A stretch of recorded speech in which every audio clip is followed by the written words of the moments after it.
invite us not only to pause and reflect, but to let our faith be seen and shared through meaningful acts of love and service, especially with the poor and the vulnerable among us. In this spirit, we lovingly invite you to take part in the Fast to Feed campaign 2026, a Lenten initiative that transforms our simple acts of fasting into life-giving nourishment for undernourished and poor children in our communities. From fasting to feeding. Fasting, when lived in the light of the gospel, is never meant to end with self-denial alone. It is meant to open our hearts, freeing us from excess and moving us toward generosity.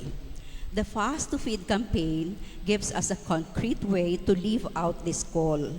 What we choose to give up during Lent, whether a meal, a snack, or a small personal comfort, can be intentionally set aside and shared so that a child may eat, grow, learn, and hope.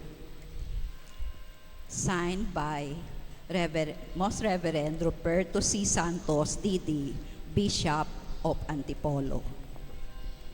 Tumayo po tayo ating dasalin ang orasyon. Sa ngalan ng Ama, ng Anak, at ng Espiritu Santo. Amen. Binati ng anghel ng Diyos si Santa Maria. At siya'y naglilihila lang ng Espiritu Santo. Aba, Ginoong Maria, napupuno ka ng grasya. Ang Panginoong Diyos ay sumasa iyo. Bukod kang pinagpala sa babaeng lahat, at pinagpala naman ang iyong anak na si Jesus. Santa Maria, Ina ng Diyos, ipanalangin mo kaming makasalanan, ngayon at kung kami mamamatay. Amen. Narito ang alipin ng Panginoon. Maganap nawa sa akin ayon sa wika mo. Aba, Ginoong Maria, napupuno ka ng grasya. Ang Panginoong Diyos ay sumasa iyo. Bukod kang pinagpala sa babaeng lahat, at pinagpala naman ang iyong anak na si Jesus. Santa Maria, Ina ng Diyos, ipanalangin mo kaming makasalanan, ngayon at kung kami mamamatay. Amen. At ang Berbo ay nagkatawang tao. At nakipamayan sa atin. Aba, Ginoong Maria, napupuno ka ng grasya. Ang Panginoong Diyos ay sumasa iyo. Bukod kang pinagpala sa babaeng lahat, at pinagpala naman ang iyong anak na si Jesus. Santa Maria, Ina ng Diyos, ipanalangin mo kaming makasalanan, ngayon at kung kami mamamatay. Amen. Ipanalangin mo kami, O Maria, Ina ng Diyos. Nang kami maging dapat na magkamit sa mga pangako ng Kristo ang aming Panginoon. Manalangin tayo. Panginoon naming Diyos, kasihan mo nawa ang aming mga kaluluwa ng iyong mahal na grasya at yayamang dahilan sa pamamagitan ng anghel ay nakilala namin ang pagkakatawang tao ni Jesucristong anak mo, pakundangan sa mahal niyang pagpapakasakit at pagkamatay niya sa krus, ay papakinabangin mo kami ng kanyang pagkabuhay na maguli sa kaluwalhatian sa langit. Alang-alang kay Jesucristong Panginoon namin. Amen. Luwalhati sa Ama, sa Anak, at sa Espiritu Santo. Kapara nung unang-una, ngayon, magpakailanman at magpasawalang hanggan. Amen. Luwalhati sa Ama, sa Anak, at sa Espiritu Santo. Kapara nung unang-una, ngayon, magpakailanman at magpasawalang hanggan. Amen. Luwalhati sa Ama, sa Anak, at sa Espiritu Santo. Kapara nung unang-una, ngayon, magpakailanman at magpasawalang hanggan. Amen. Sa ngalan ng Ama, ng Anak, at ng Espiritu Santo. Amen.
mapagpalang umaga sa lahat. Ngayon po ay Miyerkules ng Abo. Ang atin pong punong tagapagdiwang sa misa ngayon ay si Reverend Father Jomar A. Taroy. Halina't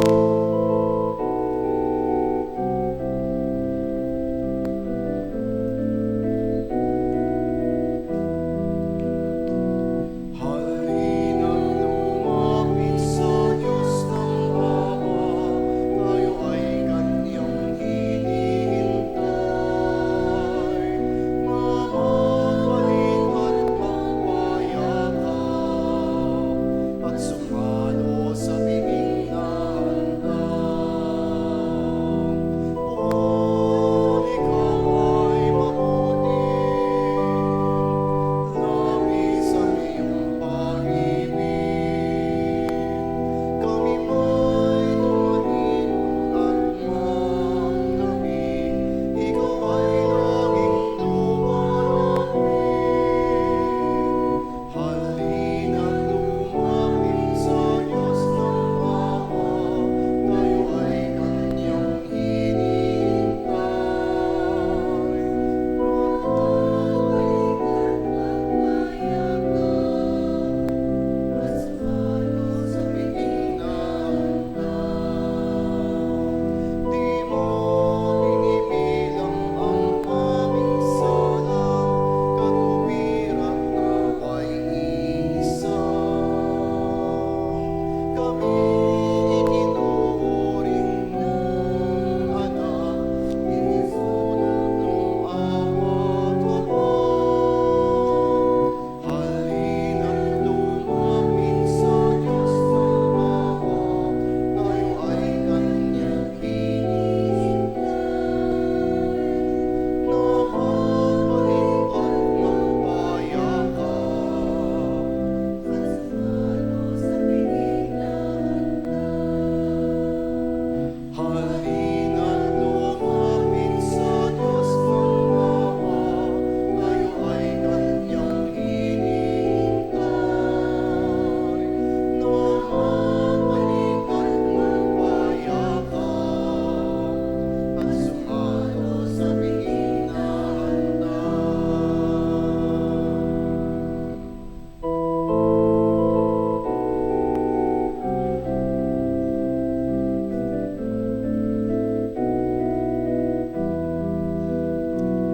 Halina't lumapit sa Diyos ng awa, tayo ay Kanyang hinihintay. Namagpalit at magpayakap, at sumalo sa biging na handang. Poon ikaw ay mabuti, labis ang iyong pag-ibig. Kami mo'y tumalikod at magdamig, ikaw ay laging lumalapit.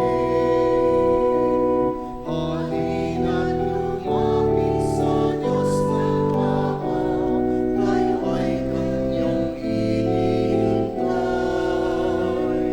Namagpalit at magpayakap, at sumalo sa biging na handang. Sa ngalan ng Ama, ng Anak at ng Espiritu Santo, Amen. sumainyo ang Panginoon. At sumaiyo rin. Mga minamahal na kapatid, ngayong Miyerkules ng Abo, sinisimulan po natin ang panahon ng Kwaresma bilang paghahanda sa misteryo ng Pasko, ang pagpapakasakit, pagkamatay at muling pagkabuhay ni Jesus.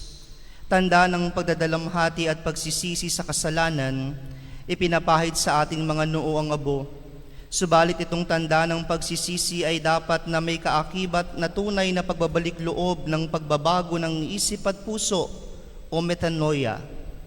Umaasa tayo sa kabutihan at awa ng Diyos sapagkat batid nating hindi sapat ang sarili nating kakayahan upang mapawi ang ating kasalanan.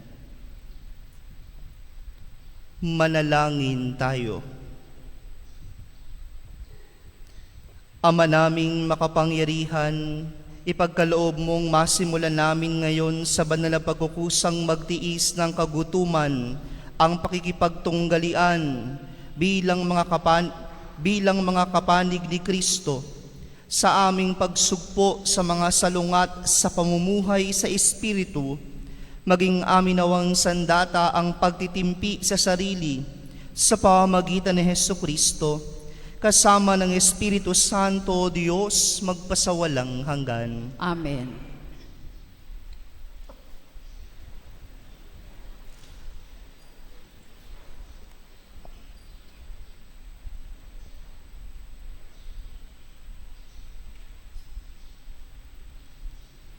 Pagbasa mula sa aklat ni Propeta Joel. Sinasabi ngayon ng Panginoon, mataimtim kayong magsisi at manumbalik sa akin. Kayo'y mag-ayuno, manangis at magdalamhati. Magsisi kayo ng taos sa puso, hindi pakitang tao lamang. Magbalik loob kayo sa Panginoon na inyong Diyos. Siya'y may magandang loob at puspos ng awa, mapagpahinuhod at tapat sa kanyang pangako. Laging handang magpatawad at hindi magpaparusa. Maaring lingapin kayo ng Panginoon at bigyan ng masaganang ani. Kung magkagayon, mahandugan natin siya ng haing butil at alak. Ang trumpeta ay hipan ninyo sa ibabaw ng bundok ng Sion. Iutos ninyo na mag-ayuno ang lahat. Tawagin ninyo ang mga tao para sa isang banal na pagtitipon. Tipunin ninyo ang lahat, matatanda't bata, pati mga sanggol at maging ang mga bagong kasal. Mga saserdote, kayo'y tumayo sa pagitan ng pasukan at ng dambana. Manangis kayo't manalangin ng ganito. Mahabag ka sa iyong bayan, O Panginoon. Huwag mong tulutang kami hamakit pagtawanan ng ibang mga bansa at tanungin, nasaan ang inyong Diyos? Pagkaraan, pinamalas ng Panginoon na siya'y nagmamalasakit sa kanyang bayan. Ang salita ng Diyos. Salamat sa Diyos.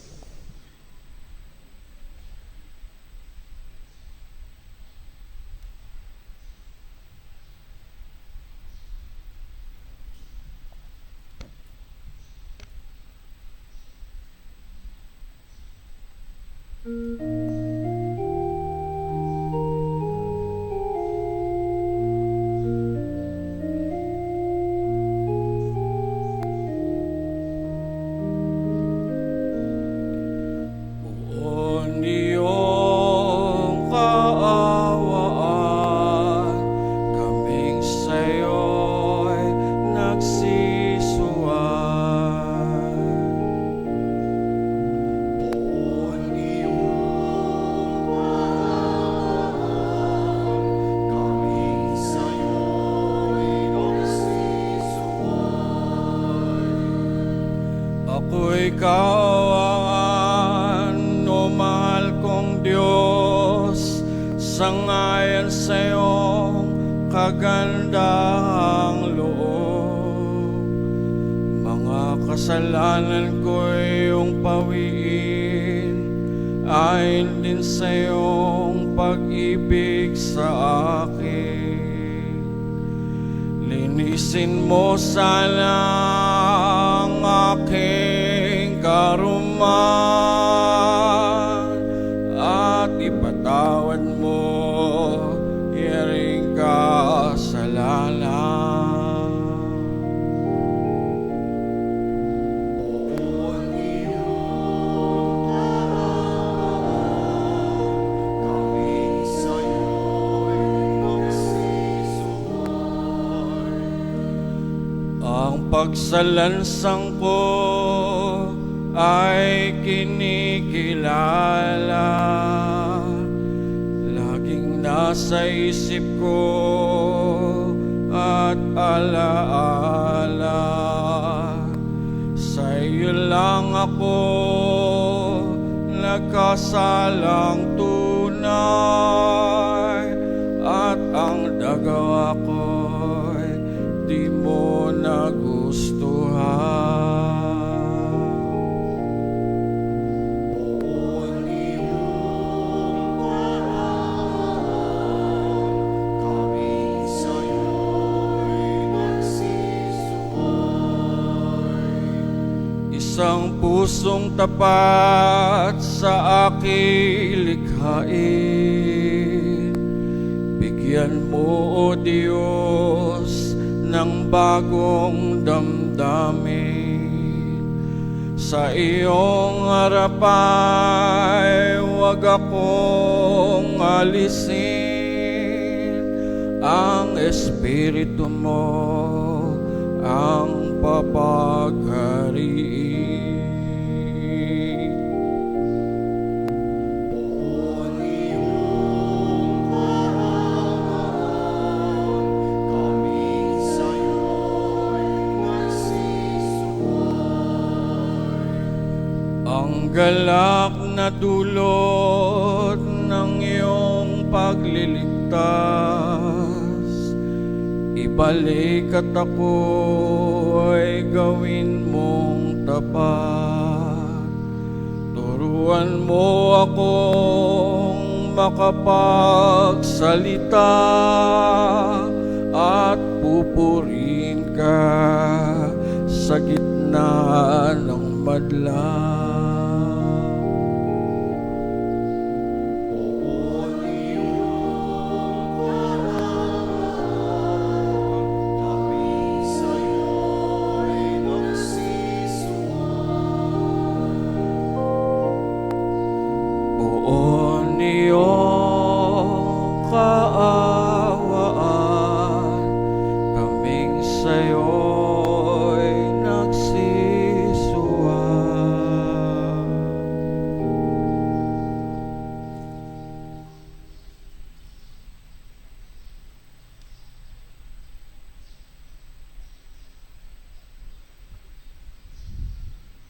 Pagbasa mula sa ikalawang sulat ni Apostol San Pablo sa mga taga-Korinto.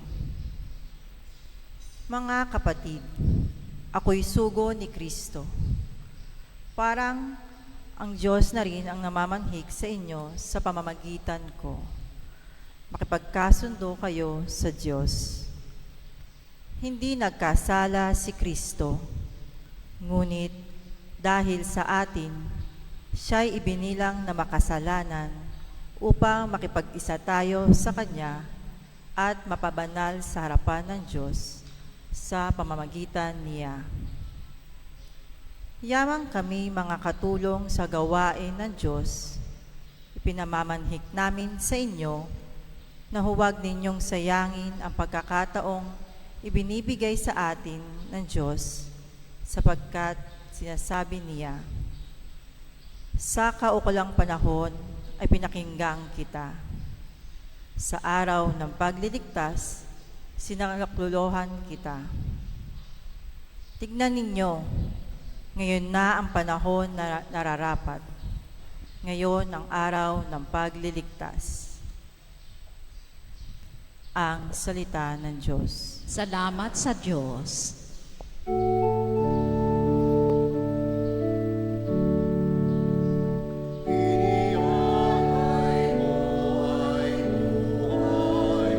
Sa krus ng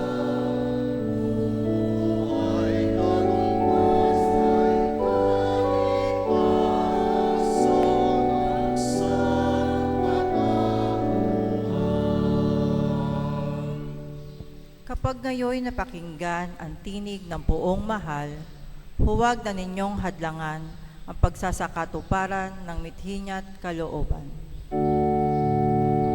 Inialay mo ay buhay sa krus ng buhay. Kalungkas ay kaligtasan ng sangkatauhan.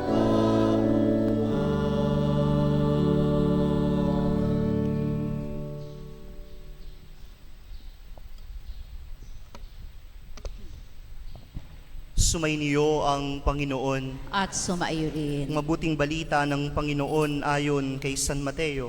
Papuri sa iyo, Panginoon.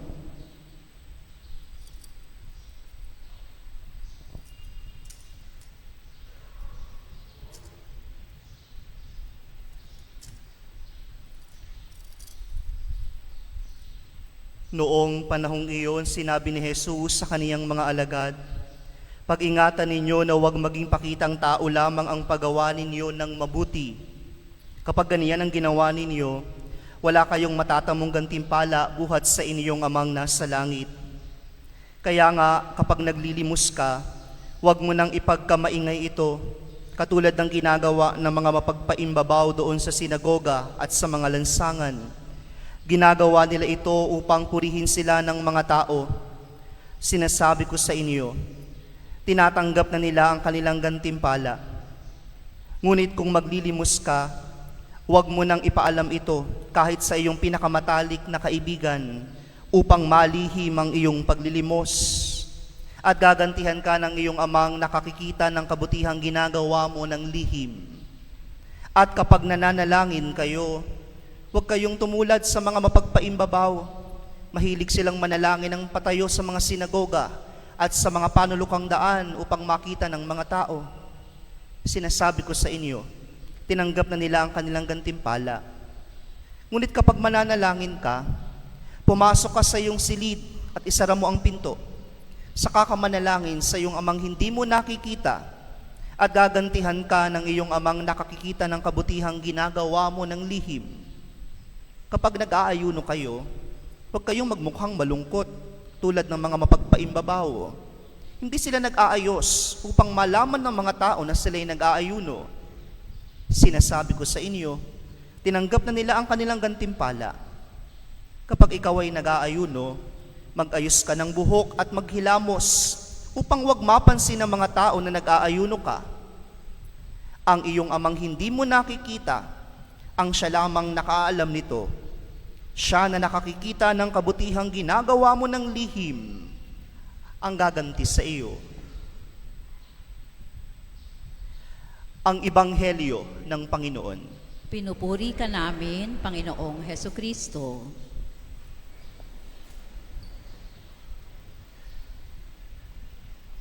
Mga minamahal kong kapatid, lagi ho nating iniuugnay ang panahong ito ng Kwaresma sa mga debosyon, panahon para magdagdag ng pananalangin o oras sa pananalangin, pagpepenitensya, fasting and abstinence.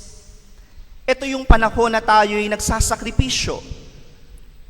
Babawasan yung panahon na ginugugol, halimbawa sa social media, o kaya hindi mo na iinom ng mga paborito nating inumin ngayong season of Lent, o hindi mo na kakain ng dessert kapag kumain ng meal, o kaya kapag season of Lent, binabawasan natin yung ating mga ginagawang nakasanayan. Umiiwas tayo sa mga nakasanayan natin na ginagawa. O kaya kapag Lent, nagbabawas tayo ng mga bagay sa ating sarili.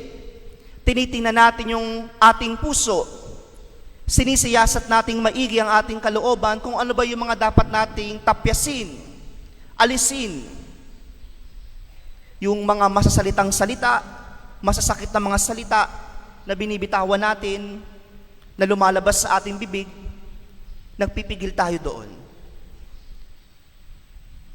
During Lent, we do certain things, penances, sacrifices, in order to do good to other people. At ito pong napakinggan natin sa Ebanghelyo, yung tatlong mahalagang haligi na dapat nating gawin sa panahong ito ng Kwaresma.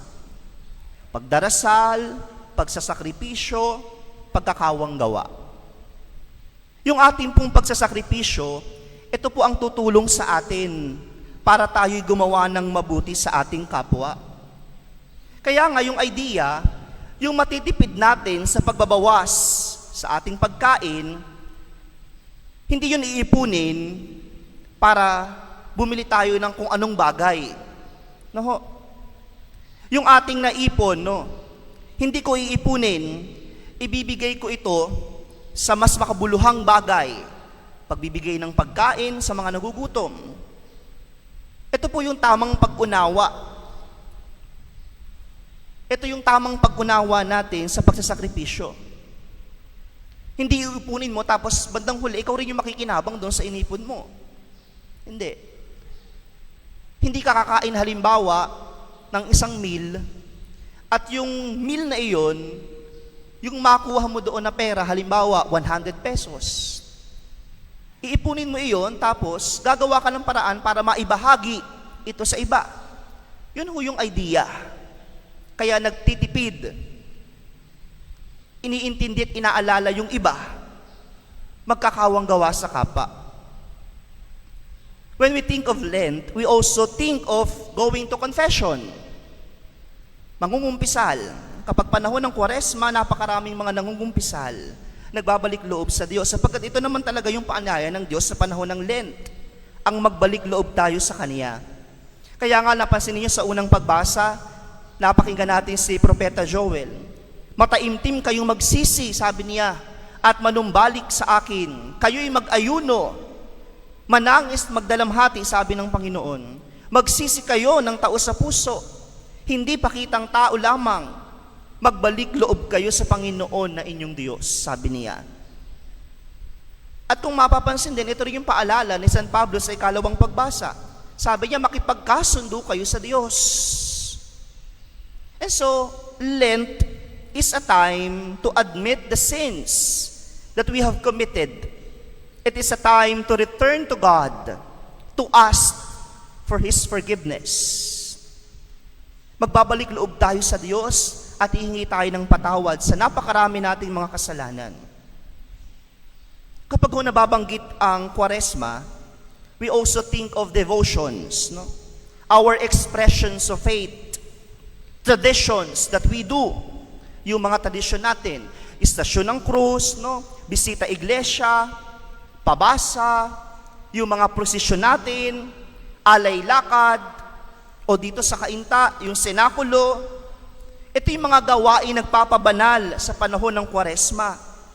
Ngunit mga minamahal na kapatid, lahat ng ito, tandaan po natin, ay daan lamang tungo doon sa tunay na pinakamahalaga. Lahat ng ito'y daan lamang. At ano ba yung goal natin talaga? All these are ways in order to achieve the ultimate goal of the season of Lent. And what is that? To make us good persons. Maging mabuting tao tayo. Maging mabuting Kristiyano tayo. Maging mabubuting mga anak tayo ng Diyos. Kasi alam po ninyo, kahit na magdasal ka maghapon doon sa Adoration Chapel, kahit na magposisyon ka ng kay haba-haba, kahit magbasa ka ng pasyon ng paulit-ulit, kahit mag-Stations of the Cross ka ng nakaluhod, magbisita iglesia ka sa napakaraming mga simbahan, kahit na ikay magkawang gawa sa mga nangangailangan, kung hindi ka naman nagiging mabuting tao, matapos mong gawin ang mga debosyon ito at mga pagsasakripisyong ito, walang silbi. Sayang lang ang mga ginawa mo. All these Lenten practices, devotions, traditions, are means in order to make us good Christians. And so, my dear brothers and sisters, Lent is our 40-day training in goodness. 40 araw na pagsasanay sa kabutihan. Kaya ang hamon po sa atin, huwag tayong magsawa at huwag tayong mapagod sa paggawa ng mabuti. Totoo naman ho kasi mga minamahal na kapatid, may mga pagkakataon ho nakapapagod na gumawa ng mabuti sapagkat napakahirap magpakabuti. Parang mas madali na magpakasama na lang. Parang mas enjoy ang magpakasama. Parang ang hirap-hirap, boring yung magpakabuti ng isang Kristiyano. At hindi lamang huwag magsawa, mga kapatid, at huwag mapagod sa paggawa ng mabuti. Ang paanyaya rin sa atin, maghasik din tayo ng kabutihan sa iba. Hindi lamang magpakabuti, maghasik din ng kabutihan sa paligid mo. And there is a reason why we should sow seeds of goodness. Because, my dear brothers and sisters, when evil prevails, it is very difficult to be good. Kaya ho nakakapagod na magpakabuti kasi laganap at talamak ang kasamaan sa paligid natin. Kaya ang hamon, maghasik tayo ng kabutihan kung saan tayo naroroon. Upang nang sa gayon, dumami ang kabutihan sa ating paligid. And ultimately, hindi na tayo mahihirapan at hindi na magiging mahirap para sa atin. Magiging madali sa atin ang magpakabuti sapagkat nagpupunla tayo ng kabutihan sa paligid.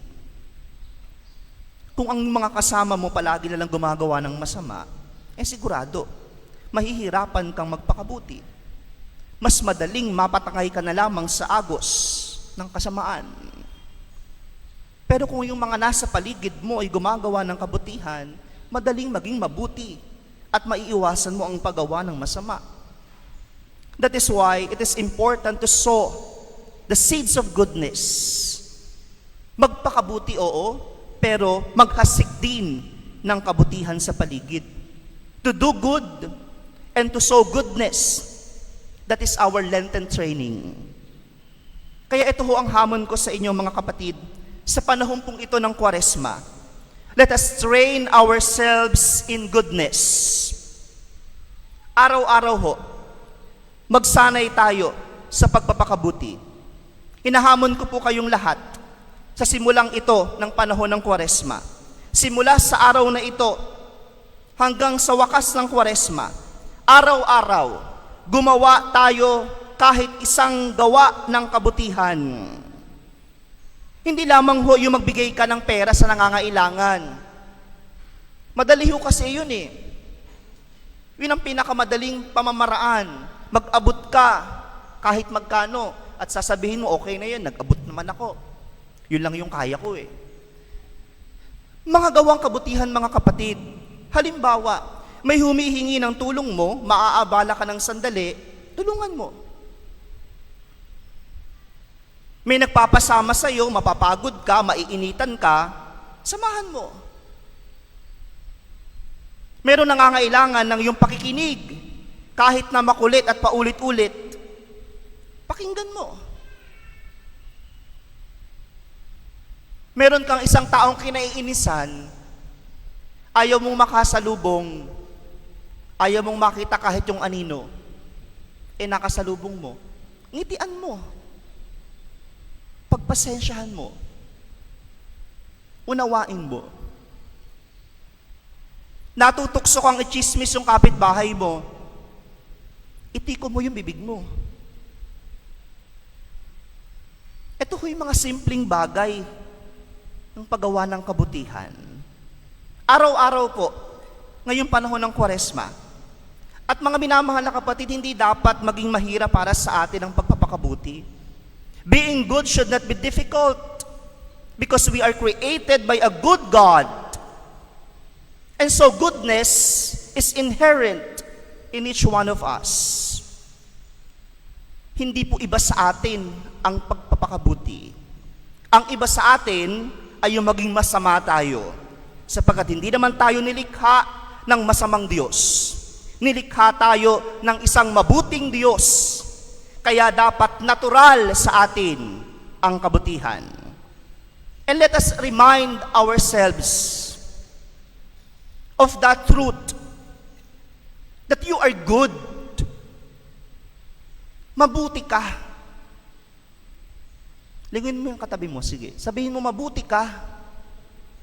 May kabutihan sa iyo. Ngayon, mabuti ka. May kabutihan sa iyo. Bakit kakampi ka sa masama? Mabuti ka. Bakit mananakit ka ng kapwa? Mabuti ka. Bakit nanlalamang ka? Mabuti ka. Bakit sinisiraan mo yung kapwa? Mabuti ka. Bakit nagtataksil ka sa iyong asawa? Mabuti ka. Bakit nandaraya ka? Bakit ka nanloloko? Bakit ka nagnanakaw? Mga minamahal kong kapatid, buhayin po natin yung kabutihang ito sa ating kalooban. At huwag lang buhayin, ihasik din natin ito sa ating paligid. Mamaya ho, papahiran tayo ng abo. Sasabihin sa atin tayo'y alikabok. At babalik tayo sa alikabok. Isa pong katotohanan na dapat nating harapin at pagnilayan. Mula sa paglikha sa iyo, sa alabok, hanggang sa pagbabalik mo sa alabok, ano bang ginawa mo? Nagpakabuti ka ba? Naging tapat ka ba? Sinunod mo ba ang Diyos? Sana ho tayo nagpapakabuti. Sana doon sa pagitan na yon, nung paglikha sa atin at pagbalik natin sa alikabok, hanggang sa pagbalik natin sa alikabok, masasabi natin, no, sa pagitan noon, pinagsikapan kong maging mabuti.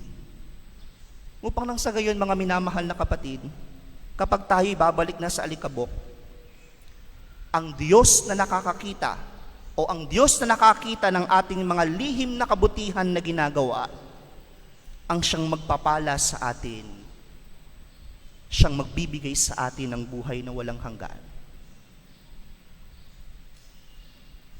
Sa 40 araw na ito ng Kwaresma, wag ho nating kalilimutan, buhayin natin ang kabutihan na meron sa atin. Kahit yung pinakamasamang tao, may kabutihan sa kanya, sapagkat nilikha siya ng Diyos na mabuti.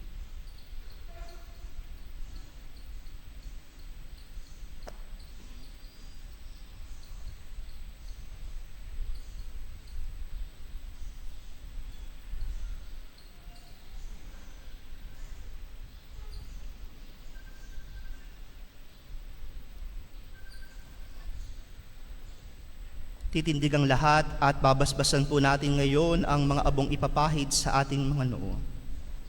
Minamahal na mga kapatid, manalangin tayo sa Amang may kapal upang ang abong sa ulo natin ilalagay para ipahiwatig ang pagbabagong buhay ay marapatin niyang gawaran ng kanyang pagpapala at malaking pagmamahal.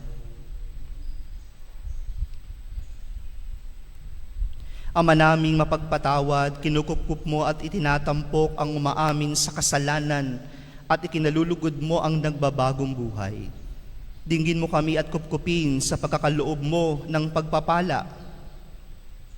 Bilang pagtatampok sa iyong mga lingkod na naglalagay ng abo sa ulo, sa pagganap ng 40 araw na paghahanda para sa Pasko ng pagkabuhay, marapatin mo pong kami maging dalisay para sa pagdiriwang ng tagumpay ng iyong anak, na siyang namamagitan kasama ng Espiritu Santo magpasawalang hanggan. Amen.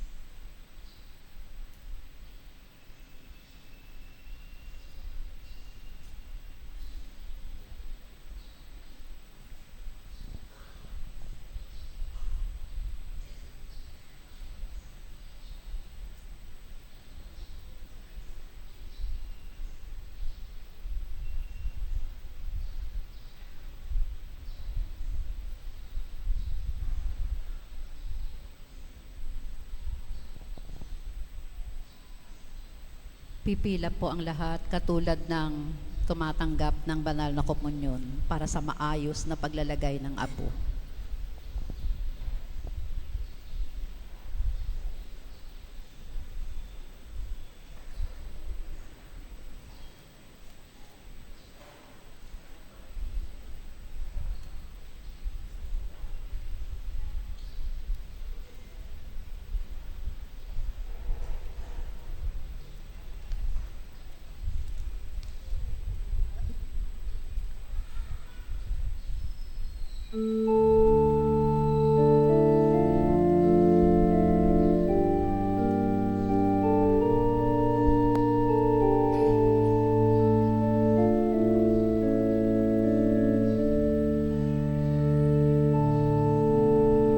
Katulad ng upang ikaw, pagkupit ako'y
Panalangin ng bayan. Buong kababaang loob tayong lumapit sa mapagpatawad at mapagpala nating Diyos sa bawat pagluhog ang ating itutugon. O Diyos, ipagkaloob mo ang aming kahilingan. O Diyos, ipagkaloob mo ang aming kahilingan. Bilang isang simbahan, tayo naway makaisa ni Kristo sa kanyang pagpapakasakit sa pagpasok natin sa panahon na ito ng Kwaresma. Manalangin tayo sa Panginoon. O Diyos, ipagkaloob mo ang aming kahilingan. Ang ating mga sarili naway ating madisiplina sa pamamagitan ng pag-aayuno at pagsasakripisyo. Manalangin tayo sa Panginoon. O Diyos, ipagkaloob mo ang aming kahilingan. Ang ating mga mata naway imulat natin sa mga pangangailangan ng mga dukha sa pamamagitan ng pagkakawanggawa at kabutihang loob. Manalangin tayo sa Panginoon. O Diyos, ipagkaloob mo ang aming kahilingan. Tayo naway dumulog sa sakramento ng pangungumpisal, lalo na sa panahong ito ng pagpapakasakit at pagbabago. Manalangin tayo sa Panginoon. O O Diyos, Diyos, ipagkaloob mo ang aming kahilingan. Sa mga may sakit at itinakwil ng lipunan, naway higit tayong mga laga. Manalangin tayo sa Panginoon. O Diyos, ipagkaloob mo ang aming kahilingan. Sa katahimikan ng ating mga puso, itaas natin sa Diyos sa mga nilalaman nito. Sama rin natin sa ating mga panalangin ang mga intensyong inialay sa misang ito.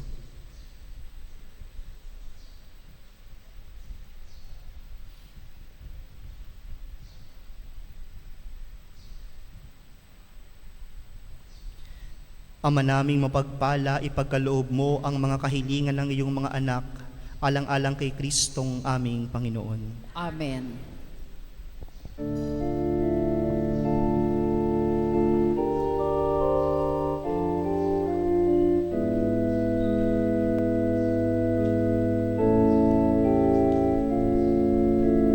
Kunin mo, O Diyos, ang tanggapin mo, ang mga kinapay na handog ng pag-ibig sa isa't naming bayan.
Manalangin kayo mga kapatid upang itong paghahain natin ay kalugdan ng Diyos sa mga makapangyarihan. Tanggapin nawa ng Panginoon itong paghahain sa iyong mga kamay, sa kapurihan niya at karangalan, sa ating kapakinabangan at sa buong sambayanan niyang banal.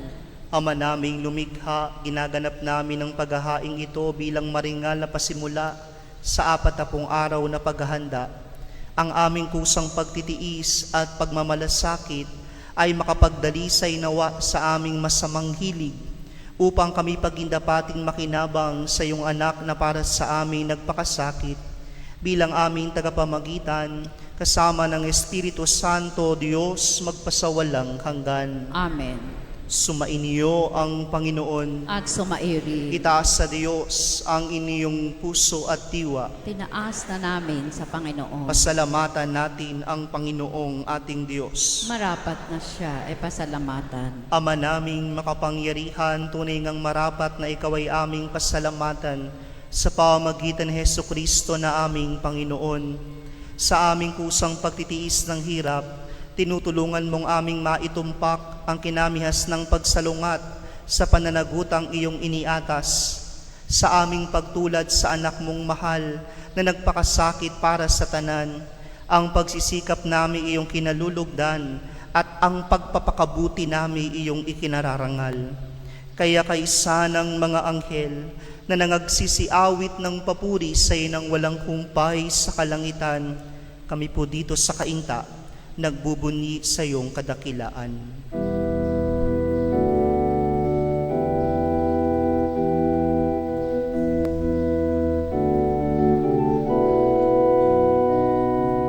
Santo, Santo, Santo, Panginoong Diyos ng mga hukbo, napupuno ang langit at lupa ng pamahilan mo.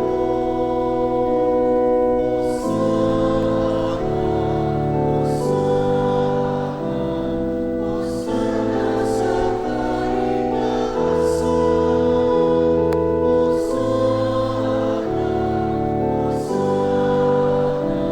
Hosana sa kaitaasan.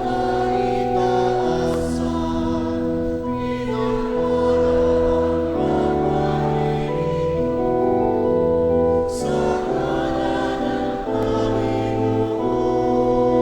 Hosana sa kaitaasan. Hosana sa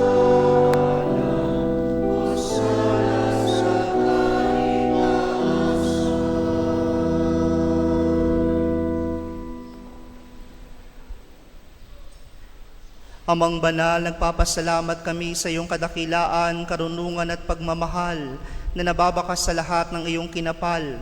Nilikha mo ang tao na iyong kalarawan, ipinamahala mo sa kanya ang sanlibutan upang pangasiwaan ang lahat ng nilikha mo bilang paglilingkod sa iyo. Noong ikaw ay taligdan ng tao sa pagsuway niya sa pagmamahal mo, hindi mo siya pinabayaang panaigan ng kamatayan. Buong awa mong tinutulungan ang naghahanap sa iyo upang ikaw ay matagpuan. Mulit muli mong inialok ang iyong tipan at sa pamamagitan ng mga propeta, tinuturuan mong umasa ang mga tao sa pagdating ng kaligtasan. Amang banal, gayon na lamang ang pag-ibig mo sa sanlibutan. Kaya noong dumating ang panahon ng kaganapan, isinugo mo sa amin ang iyong buktong na anak bilang tagapagligtas. Nagkatawang tao siya lalang ng Espiritu Santo at ipinanganak ni Santa Maria ang Birhen. Tumulad siya sa aming pamumuhay sa lahat ng bagay maliban sa paggawa ng kasalanan. Sa mga dukha, ipinangaral niya ang mabuting balita. Sa mga napipiit, ipinahayag niyang sila'y lalaya. Sa mga nahahapis, inihatid niya ang galak at tuwa. Upang kaniyang sundin ang loob mo, nagpakasakit siya hanggang sa mamatay. Sa kanyang muling pagkabuhay, nilupig niya ang kamatayan at binigyan kami ng bagong buhay. Upang kami naman ay huwag nang mamuhay para sa sarili lamang, kundi para sa kaniya na namatay at muling nabuhay. Para sa aming tanan, isinugo niya Ama mula sa iyo ang banal na Espiritu. Ito ang unang bunga ng handog mo sa mga sumasampalataya upang sa pagbibigay kaganapan sa gawaing sinimulan ng anak mo, malubos ang kabanalan ng lahat ng tao.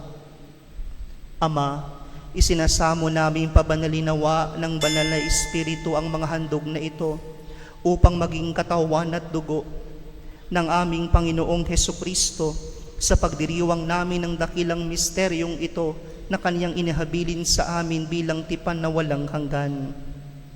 Ama naming banal, noong dumating ang panahon upang parangalan mo ang iyong anak, Kaniyang ipinakita na mahal niya ang Kaniyang mga tagasunod na nasa sanlibutan, at ngayon ipakikita niya kung hanggang saan ang Kaniyang pag-ibig sa kanila. Habang naghahaponan siya at ang mga alagad, hinawakan niya ang tinapay, pinasalamatan kaniya, pinagati-hati niya iyon, iniabot sa kaniyang mga alagad at sinabi, "Tanggapin ninyong lahat ito at kanin. Ito ang aking katawan na ihahandog para sa inyo."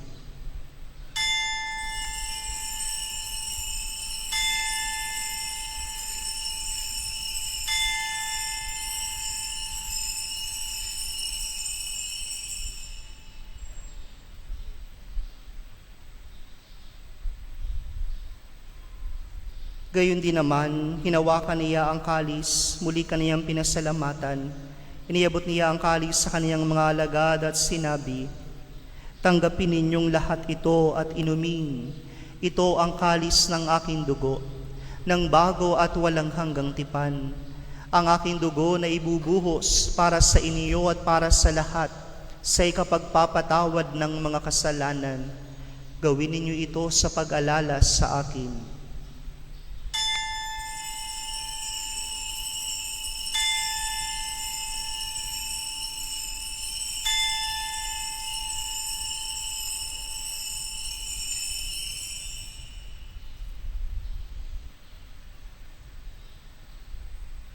Ang hiwaga ng pananampalataya.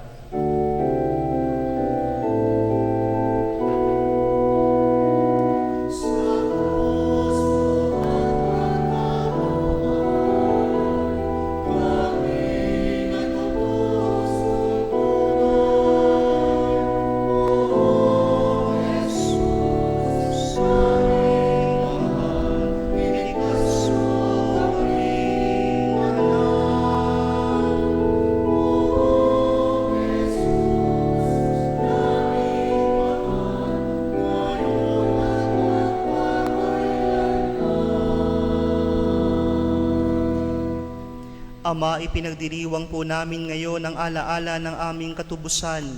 Ginugunita namin ang pagkamatay ni Kristo, ang Kanyang pagpanaog sa kinaroroonan ng mga yumao, ang Kaniyang muling pagkabuhay, pag-akyat at pagluklok sa iyong kanan. Ngayon ay hinihintay namin ang dakilang araw ng pagpapahayag niya sa gitna ng Kaniyang kaningningan. Kaya't inihahandog namin sa iyo ang Kaniyang katawan at dugo, ang haing kalugod-lugod sa iyo at nagliligtas sa mundo. Ama, tunghayan mo po ang handog na ito na ipinagkatiwala mo sa iyong simbahan. Sa iyong kagandahang loob, marapatin mo pong sa aming pagsasalo-salo sa isang tinapay at kalis na ito, kaming pinagbuklod ng Espiritu Santo bilang isang katawan ay maging buhay na handog ng papuri sa iyong kadakilaan kay Kristo. Ama, alalahanin mo po ang lahat ng pinatutungkulan namin sa paghahandog na ito. Ang iyong lingkod na si Papa Leon, ang aming Obispo Ruperto, ang tanang mga obispo at buong kaparian, ang lahat ng naririto ngayon at ang buong mong sambayanan, at ang lahat ng mga tao na pawang tapat at wagas sa paghanap sa iyo. Alalahanin mo rin ang lahat ng yumao sa kapayapaan ni Kristo, at ang lahat ng pumanaw na may pananampalatayang ikaw lamang ang nakaalam. Amang maawain, loobin mo pong kaming iyong mga anak ay magkamit ng pamanang langit. Makapiling nawa kami ng Ina ng Diyos, ang mahal na Birheng Maria, ni San Jose, at ng mga apostol at ng lahat ng mga banal, sa iyong kaharian, kaisa ng tanang kinapal na ligtas na sa kasalanan at kamatayan, kami po'y magpupuri sa iyo sa pamamagitan ng aming Panginoong Hesukristo na siyang pinagdaraanan ng bawat kaloob mo sa aming kabutihan. Sa pamamagitan ni Kristo, kasama niya at sa Kaniya, ang lahat ng parangal at papuri ay sa iyo, Diyos Amang makapangyarihan, kasama ng Espiritu Santo magpasawalang hanggan.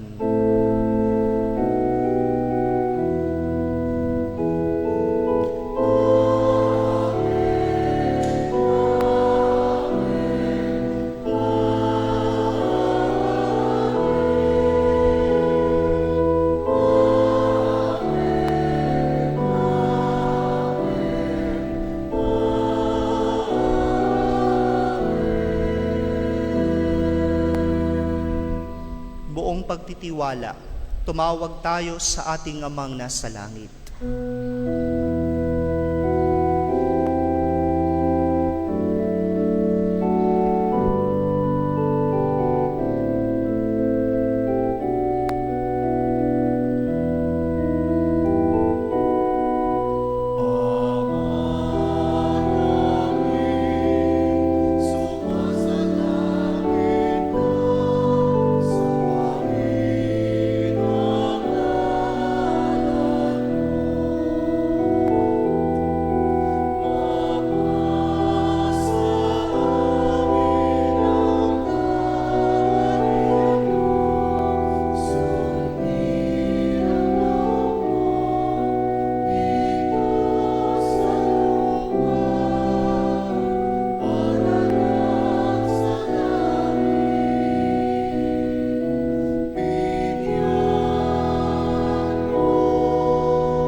Iadya mo kami sa lahat ng masama, Panginoon.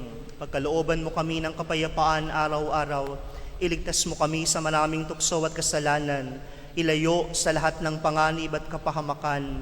Samantalang aming pinananabikan ang dakilang araw ng pagpapahayag ng tagapagligtas naming si Hesukristo. Sapagkat iyo ang kaharian, ang kapangyarihan, at ang kaharian.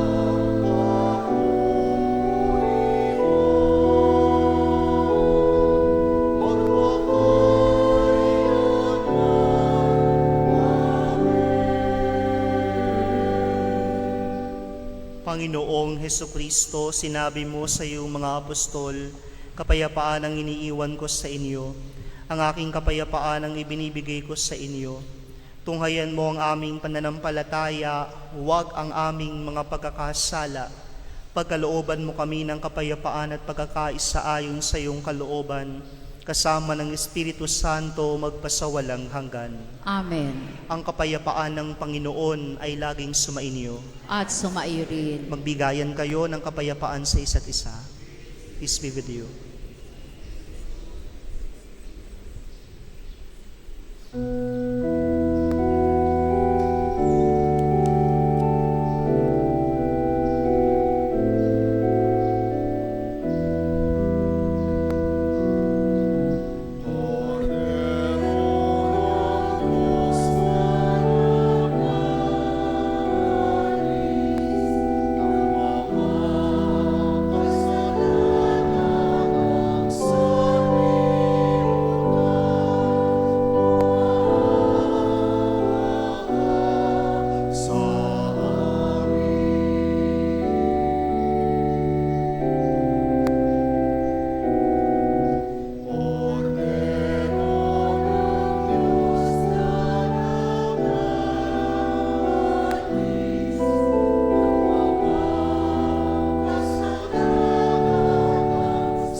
Narito si Jesus, ang kordero ng Diyos.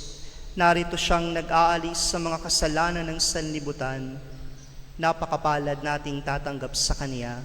Panginoon, hindi ako karapat-dapat na magpatuloy sa iyo, ngunit sa isang salita mo lamang ay gagaling na ako.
Pinasasalamatan po natin ang lahat ng mga nag-alay sa misang ito, kasama ni na Mr. and Mrs. Yoli and Evelyn Ramos. Maraming salamat po sa inyong lahat.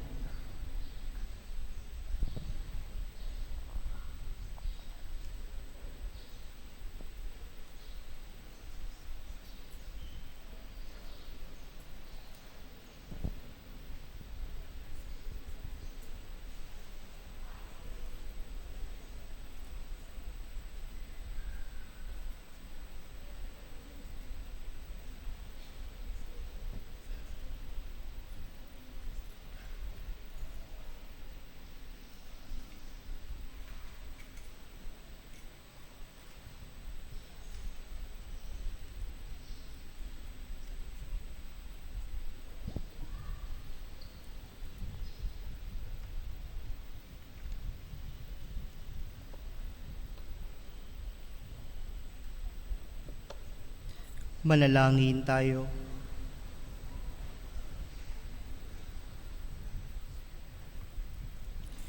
Ama naming mapagmahal, ang pinagsaluhan namin ay amin nawang pakinabangan sa pagkakamit ng dulot na kagalingan ng kagutumang kusa naming pinagtitiisan at iyong kinalulugdan sa pamamagitan ni Hesukristo, kasama ng Espiritu Santo, O Diyos, magpasawalang hanggan. Amen. Isang paalala lamang po, yung ating pong mga usherette, no, darating pong mga linggo, magbibigay po sila ng mga envelope na nakalagay po doon ay fast to feed. Yun po ay sa alay kapwa, no? Yun po yung pamamaraan ng simbahan para po doon sa ating pag-aayuno. Yung layunin po ng fast to feed ay simple ngunit makapangyarihan.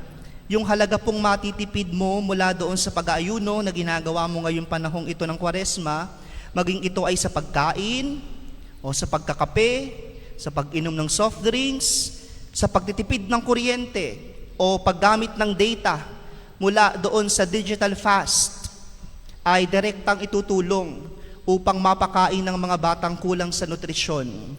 Kailangan lang po daw humigit kumulang 1,200 pesos, o kung susumahin po daw ay 10 pesos hanggang 15 pesos kada araw sa loob po ng 6 na buwan upang mabigyan ng isang malnourished na bata ng pagkakataong mabuhay ng malusog sa pamamagitan ng ating nutrition program.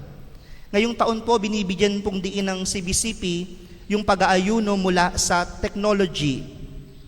Yung bawat oras po daw na matitipid natin sa social media ay maaari nating ialay sa pananalangin at paglilingkod.